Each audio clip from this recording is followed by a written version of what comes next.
agree. I was being fun by saying, Randall, what you're a king. You came over. He ain't no king. Y'all over here serving him. Sweetheart, you perceive Baby, it, please sweetie. don't compliment me anymore. Whatever. I don't know what she's talking about, and I don't care. Is it just me, or does everybody else feel that Shareese was saved for the drama? Because that drama with the ladies was unnecessary. Her going off at Randall instead of saying you're being treated like a king was unnecessary. Oh my God. At times you don't need all that. Hey there, it's Valerie again. Thanks for stopping by. If you're new to my channel, please don't forget to subscribe, turn on the notification bell, and leave a like and a comment. Okay, so in this episode, I'll be reviewing Ready to Love Season 7, Episode 2. And so in this episode, obviously last week they said Shareese and Dominika were given a second chance. So they meet up at a mixer again for everyone. And sort of Dominic is mainly asking the guys that why was I in the bottom two? What is it that I need to work on?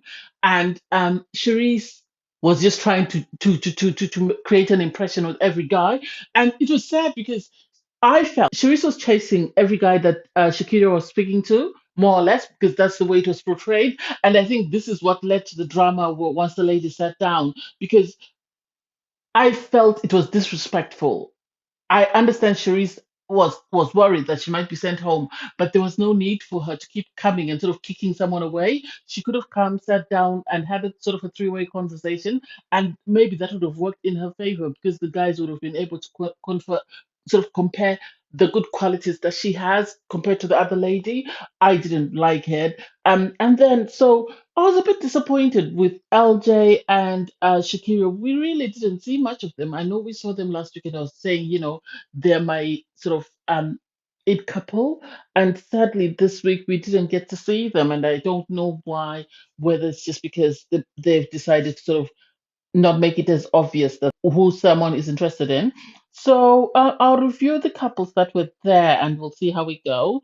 Um, we'll start off with so Shakira was shown on this episode with Samson, and they went on a date. And for me, I think Samson found a way to get to Shakira. He knew she was a single mother and decided to use that to his advantage to come across as the loving and caring and sort of ideal partner that she would want. He took her on a date. He brought her a present. They had a great conversation, but it's more or less sort of rotated around her son. And I really haven't paid as much attention to Samson, so I don't know what qualities he has that would make him an ideal sort of partner with Shakira, would also be able to take on the father role for her son. I think Shakira is stunning. I think she comes across as sort of, yes, she is broken because of the baggage that she comes with, but I think once someone gets to know her and they're able to build a bond with her, they will make an amazing couple. I still think LJ is a better partner for her. I'm not too sure about Samson. We'll see how it goes as the episodes continue. I found them cute. They went on their date. They were flirting. Do I think they'll make a great couple? I think I'm still iffy about Swayze. I don't know how serious he is in regards getting into a committed relationship. The difference is, Samson brought a present for his date. I didn't see him bring anything at all. And yeah, they were in a bar. They were having a conversation. They both seemed happy to get to know each other, but I don't know whether they will be an ideal match. I don't know. We'll see. Impressed by him. They were flirting. I think they have a sexual attraction. I don't know whether that will lead on to something else. I don't know. We'll see how that goes. And then Cherise held a party for everyone at her house. Well, not everyone. She invited a few people, and Devon was the first person to turn up because he came to help her sort of prepare for the event. But he came empty-handed. She wasn't impressed by that. I wasn't surprised that Shakira wasn't invited. I wasn't surprised at all. I wasn't surprised because of the tension at the party. Obviously, Randall was concerned. He did turn up, but there was the issue that at the first mixer, Charisse was saying, he's being treated like a king. So he wasn't sure about that. It was surprising the people that were brought there because she didn't bring everyone. She brought LJ, Randall, and Devon. And obviously, a couple of the girls came. And it was surprising who she invited and who she didn't invite. I think she invited people that she felt would be more likely to sort of get along with her, or producers just decided that, since these people are more likely to be couples, let's invite them all and let's have Cherise sort of hold the mixer. And it was strange because bring up the comment about he ain't no king. And it was awkward because you could see Randall was affected by it, and Charisse was trying to sort of worm her way out of it. I think because she's worried that if she doesn't clear that out, then when it's the boys' time to make a decision of who goes home, they might decide to eliminate her. I don't see her going home. I think she's going to be one of the last people standing, just because she brings in, as I said last week, the drama and the toxicity. Sadly, Brandy was sent home. I think it's because most of the guys didn't find, they friend zoned her, and because of that, this is why she was sent home. Because when the guys spoke to her, were asked about her, they said, "Oh, she gives a sister vibe, sort of like your sister. She doesn't give the vibe of someone you'd want to date." But I think the producers must have looked at Dominic and Charisse and decided, who do they think is going to bring more drama and toxicity, or who's more made for reality TV, and realize that Charisse is there. This is why they got rid of Dominica, because I don't see how they gave them a second opportunity and then at the first opportunity eliminated the one of them. It didn't make sense to me, but hey, that's just me. You can actually see the cliques forming because KAYLA wasn't invited to Charisse's home. I don't remember seeing her there. And so she threw her own mixer where she took everyone to a bowling alley, and she invited Shakyra and Jamala. I think Brandy was supposed to be there because everybody can tell that Brandy and Big Mike have something going, because Big Mike was also invited. So was LJ and Swayze and Zoe. I don't know who Zoe was there for. I don't know whether he was there for Jamala or something, because I definitely don't think he was there for Shakira, neither was he there for KAYLA.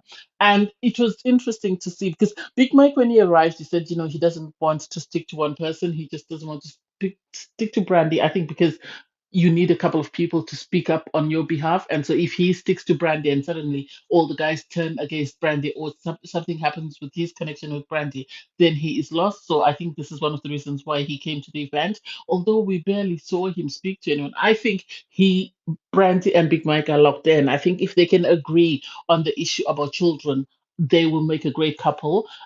LJ and Shakira, we really didn't see them talk much, but I was happy that they were in the same event. They were sitting next to one another. I don't know whether this was a deliberate attempt by production to not make it obvious that they have a great connection. I've always said they have a great connection. I like them together.